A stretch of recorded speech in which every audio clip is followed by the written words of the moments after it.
I remember the exact moment my wife's fingers tightened around mine.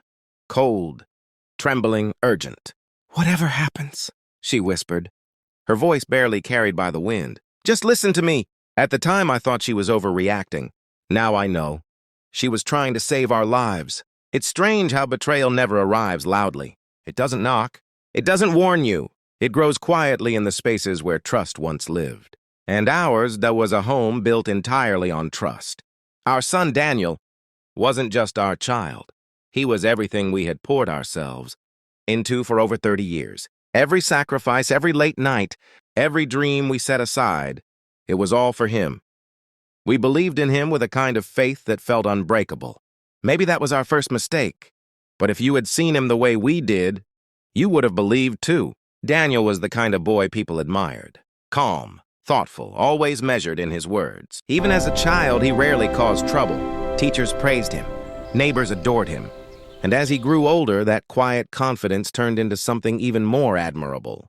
He built a life we were proud of, a stable career, a beautiful home outside the city, the kind of success that made you feel like all those years of hard work had meant something. When he invited us to visit for a weekend, I didn't hesitate. "Of course we'll come," I told him over the phone, smiling as I glanced at my wife, Sarah. "It's been too long." There was a pause on the other end, just a second too long. "Yeah," Daniel finally said, his tone softer than usual. "It has." The drive to his house took about 3 hours. The closer we got, the more remote everything became. The city noise faded into quiet stretches of road, surrounded by tall trees and empty land. "It's peaceful," Sarah said, staring out the window. "It's isolated," I replied, though I didn't think much of it at the time. When we arrived, Daniel greeted us with a smile. It looked real. But something about it didn't feel right. You know that feeling when something is slightly off, but you can't explain why? That's exactly how it was. He hugged Sarah first, holding her a little longer than usual. "I missed you," he said. Then he turned to me, giving me a firm handshake before pulling me into a brief hug. "Good to see you, Dad." Everything seemed normal. Almost. Inside, the house was immaculate. Too immaculate. Not a single thing out of place. It didn't feel lived in. It felt staged. "Wow," Sarah said, walking through the living room. "This is beautiful, Daniel." "Thanks," he replied. "I've had some time to work on it." Some time. The way he said it stuck with me, though I didn't understand why. Dinner that night was quiet. Not uncomfortable, just restrained. Daniel asked about small things, how we'd been, how the neighborhood was, whether we needed anything, but he didn't share much about himself. Every time we tried to steer the conversation toward his life, his work, his plans, he'd deflect. "I've been busy," he said, at one point staring down at his plate. "Just focusing on things." "What kind of things?" Sarah asked gently. He looked up, forcing a small smile. "Just life, Mom." That answer should have satisfied us, but it didn't. Later that night, after Daniel had gone to bed, Sarah and I sat quietly in the guest room. "Something's wrong," she said. I sighed, rubbing my temples. "He's probably just stressed." "No," she insisted, shaking her head. "It's more than that. Did you see the way he avoids eye contact? Or how he changes the subject? He's always been a little reserved." "This is different." I wanted to dismiss her concerns. I really did. Because the alternative, that something was truly wrong with our son, was something I wasn't ready to face. "We'll talk to him tomorrow," I said. "Give him time." Sarah didn't look convinced. Neither was I. The next morning started better. Daniel seemed lighter, almost relaxed. "I thought we could go for a walk," he suggested over breakfast. "There's a trail nearby." "It's beautiful this time of year." Sarah smiled. "That sounds lovely." I agreed, though a small part of me hesitated. Something about the way he said it felt deliberate, but I pushed that thought aside. He was our son. Why would I doubt him? The trail began just behind his property, winding through tall trees and uneven ground. The air was crisp, carrying the faint scent of earth and leaves. For a while, everything felt normal again. We talked, we laughed. Daniel even shared a few stories about his work, carefully chosen ones, but still it felt like progress. "This is nice," Sarah said, squeezing my hand.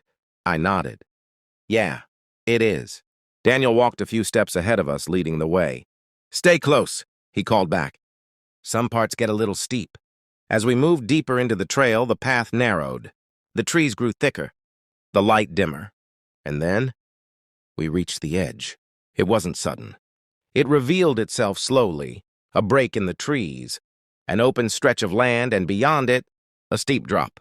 Not a cliff in the dramatic sense, but enough to make your stomach tighten if you stood too close. "Wow," Sarah whispered, stepping forward. "That's beautiful." The view stretched endlessly, rolling hills, distant trees, a horizon that seemed to go on forever. "It's one of my favorite spots," Daniel said, his voice calm. I stepped beside Sarah, placing a hand on her shoulder. "It's incredible," I admitted. For a moment, everything felt peaceful. Still, perfect. Then I noticed something. Daniel wasn't looking at the view. He was looking at us. Not with admiration, not with warmth, but with something I couldn't quite understand. Something distant, cold. "Daniel?" I said, turning toward him. "You okay?" He blinked, as if snapping out of a thought. "Yeah," he replied quickly. "I'm fine." But his voice didn't match his words. Sarah shifted slightly closer to me. "Maybe we should head back soon," she suggested. Daniel's expression changed, just for a second. A flicker of something sharp. "Already?" he asked. "It's just getting a little chilly," she said gently. There was a pause, a long one. Then he smiled. "Yeah," he said. "Of course." But he didn't move. None of us did. The silence stretched between us, heavy and uncomfortable. And then Sarah's hand tightened around mine. Not casually, not affectionately, urgently. I glanced at her. Her face had gone pale. Her eyes were fixed on something behind me, or someone. Before I could turn, she leaned closer, her lips barely moving as she spoke. "Don't react," she whispered. My heart skipped. "What?" I murmured. Her grip tightened even more. And then, in a voice so soft I almost didn't hear it, she said, "Play dead." I didn't understand. Not yet, but something in her tone. Something deep, instinctive, and terrified. Told me one thing with absolute certainty. Whatever was about to happen, our lives were no longer safe.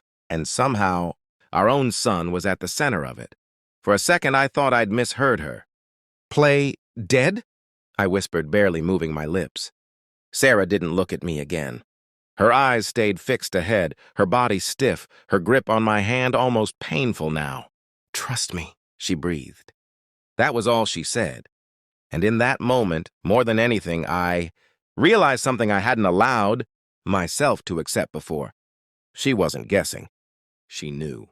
My chest tightened as I slowly turned my head. Daniel was still standing a few feet away from us. But something had changed. The warmth we had seen earlier, the faint smiles, the careful politeness, it was all gone. He looked resolved. Not angry, not emotional, just certain. "Dad," he said quietly. The way he said it didn't sound like a son calling his father. It sounded like someone closing a chapter. "Yeah?" I replied, trying to keep my voice steady. He took a small step closer. "I've been thinking a lot lately," he continued. "About everything. About the past. About choices." I swallowed hard. "We all do that." Another step. "Do we?" he asked, his eyes locking onto mine. "Or do we just pretend everything turned out the way it was supposed to?" There was no anger in his voice. That was the most unsettling part. Sarah's fingers pressed harder into my hand, a silent warning. "Don't engage. Don't challenge." I forced a small nod. "If something's bothering you, we can talk about it." For a moment, something flickered in his expression. Hesitation, but it vanished just as quickly. "It's too late for that," he said. A cold weight settled in my chest. "Too late for what?" I asked. Daniel exhaled slowly, glancing past us, toward the edge. "You ever feel like people build their lives on things that aren't real?" he said. "Like stories they tell themselves?" I didn't answer. I didn't know how. "I used to think everything I had came from hard work," he continued. "That I earned it. That it meant something." His eyes shifted back to me. But then I started looking closer. The air felt thinner. He took another step forward. "Did you ever think about what it cost?" he asked. My mind raced, trying to understand what he was saying. "What are you talking about?" I finally said. Sarah's grip tightened sharply, too sharply. Daniel tilted his head slightly. "That's the problem," he said. "You don't even see it." A long silence followed.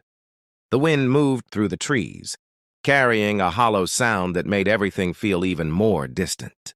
"Daniel," Sarah said softly, her voice steady despite the tension in her hand, "we can figure this out. Whatever it is, we can—" "No," he interrupted. Not loudly, but firmly. "You can't," he said. And then for the first time, his gaze shifted to her. Something in his expression softened. "Just a little. I didn't want it to be like this," he said quietly. My heart pounded harder. "Like what?" I asked, my voice barely controlled now. He looked between us, then toward the ground, then back at us again, and that's when I saw it. Not anger, not hatred, but distance, a kind of emotional detachment that felt far more terrifying. "You weren't supposed to come here," he said. The words didn't make sense. "You invited us," I said. "I know," he replied. Silence. Something inside me began to shift, slowly, painfully. Pieces that didn't fit before were starting to align. The remote house, the hesitation on the phone, the way he avoided questions, the emptiness in his home. "Daniel," I said carefully, "what's going on?" He didn't answer right away. Instead, he looked past us again, toward the edge. And then he said something that made my blood run cold. "Some things are easier if they just disappear quietly." Sarah's nails dug into my skin. "Play dead." I finally understood. A rush of fear surged through me, but alongside it something else. Clarity. "Son," I said slowly, keeping my tone calm. Steady, anything but confrontational. "Whatever you're dealing with, you don't have to handle it alone." He closed his eyes for a brief second. And when he opened them again, whatever hesitation had been there was gone. "I already did," he said. Everything seemed to slow down after that. The wind, the sound of leaves, even my own breathing. Daniel took one final step closer.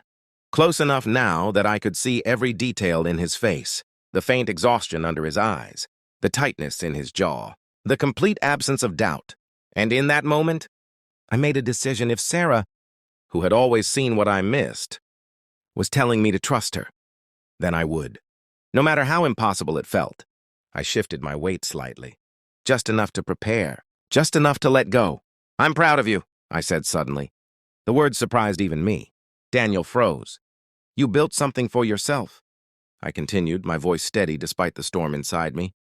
"Whatever you think about the past, that part is yours." For the first time, something cracked. A flicker of uncertainty. It was small, but it was there. Sarah squeezed my hand once. A signal. Now, and then, I let my body go slack. Everything happened in fragments after that. A sharp intake of breath, a sudden shift in balance, the ground disappearing beneath me. But I didn't react, didn't fight, didn't reach out. I fell. Not far, but far enough. The impact knocked the air from my lungs, but I didn't move, didn't make a sound. For a moment, there was nothing but silence. Then, footsteps. Slow, careful, approaching the edge. I kept my eyes barely open, just enough to see shapes through blurred vision. Daniel stood above, looking down, waiting. My heart pounded so loudly I was sure he could hear it. Seconds stretched into something unbearable. Then, he exhaled and stepped back. The footsteps faded. Gone. I stayed still. Even when every instinct screamed at me to move, even when my lungs burned and my body ached, minutes passed, or maybe longer. I couldn't tell. Then, finally, a whisper. "Don't move yet." "Sarah." Relief crashed through me so suddenly it almost broke my control. "I'm here," she said softly. I landed lower. "Behind the rocks." "He can't see me?" My throat tightened. "You're okay?" I whispered. "Yes," she replied. "But listen carefully, we don't have much time." My mind raced. "What just happened?" I asked. There was a pause. Then she said something that made everything even more terrifying than before. "I saw his phone last night," she whispered. "Messages, plans. He thought we knew something. Something he couldn't risk getting out." My chest tightened again. Knew what? Another pause. Longer this time. heavier. And then she said, "I don't know yet." Silence. Above us, the world felt eerily quiet. Too quiet. "Then why—" I started. "Because whatever it is," she interrupted, her voice barely audible now, "it was enough to make our own son believe we couldn't be allowed to leave." A cold realization settled over me. This wasn't over. Not even close. And somewhere above us, Daniel still believed his secret was safe. For now.